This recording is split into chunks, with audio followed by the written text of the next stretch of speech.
মুন্সিগঞ্জে কিভাবে জামাই আপ্যায়ন করে সেটাই আজকে আপনাদের সাথে শেয়ার করব। এক রাত মামা বাড়িতে থাকলাম, তার পরের দিনই চলে যাচ্ছি মুন্সিগঞ্জে খালার বাড়িতে। এই মামারই আপন বোন মানে আমার মায়ের ফুফাতো বোনের বাড়িতে চলে যাচ্ছি মুন্সিগঞ্জ। আমার এই খালাই আমাদেরকে সেই ময়মনসিংহ থেকে এখানে দাওয়াত করে এনেছিল। উদ্দেশ্যটা ছিল তার বাড়িতেই দাওয়াত খাওয়ার, কিন্তু এখানে এসে এত আত্মীয় স্বজন সবার বাড়িতেই কম বেশি যেতে হচ্ছে। এই যে রাস্তাঘাটগুলো একটা সময় অনেক আসতাম, বছরে 2-3 বার তো আসাই হতো।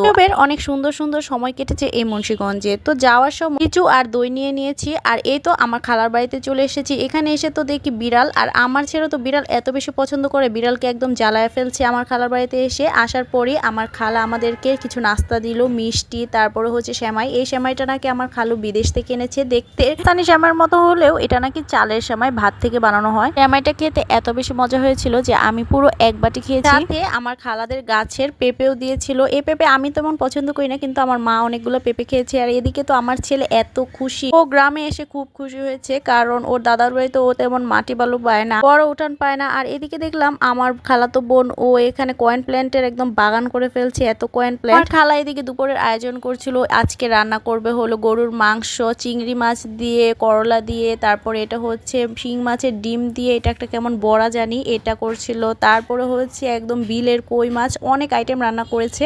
তো আমি এখানে ভিডিও করছিলাম, আর খালাকে বলছিলাম যে তুমি রান্না করো, আমি একটু ভিডিও করি। খালার বাড়িতে কিন্তু এই প্রথম আসছি, আমিও এই প্রথম আসছি, আর একদম ডাইরেক্ট জামাইকে নিয়ে এসেছি। কিন্তু আমার খালা এত এত আপ্যায়ন করেছে যেটা আমি এক্সপেক্টও করিনি, মানে আমরা কেউ এক্সপেক্ট করিনি, কারণ অনেক সময় দূর থেকে কিন্তু মানুষকে বোঝা যায় না মানুষটা কেমন। খালার বাড়িতে এসে একদমই মনে হয় নাই যে এটা যে আমার আপন খালা না, একদম নিজের খালার মতোই আদর আপ্যায়ন করেছে। এত বছর পর পুকুরেও গোসল করেছি, গোসল টোচল করে এসে এখন আমরা সবাই খেতে বসেছি। পরে এই আইটেমগুলো ছিল, এগুলো আমার ভিডিও করতে মনে নেই।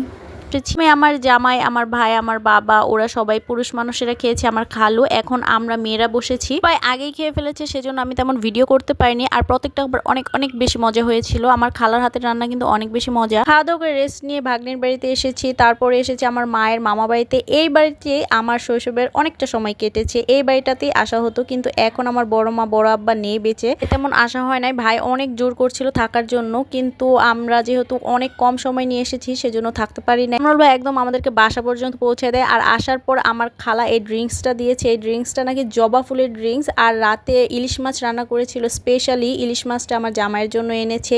ইলিশ মাছ নাকি পাওয়াই যাচ্ছিল না, তবুও আমার খালা ম্যানেজ করেছে, বলতেছিল যে জামাইকে কি ইলিশ মাছ ছাড়া খাওয়ানো যাবে। এটা কিন্তু সর্ষে ইলিশ রান্না করেছিল। আমার মায়ের হাতের সর্ষে ইলিশ আমার অনেক পছন্দ। এখন দেখলাম খালার হাতের রান্নাটা অনেক বেশি মজা হয়েছিল। আরও আইটেম ছিল, সেগুলো ভিডিও করতে পারিনি, শুধু যেটা মেন সেটাই করেছি। তারপরের দিন সকালবেলা আমাদের জন্য নান রুটি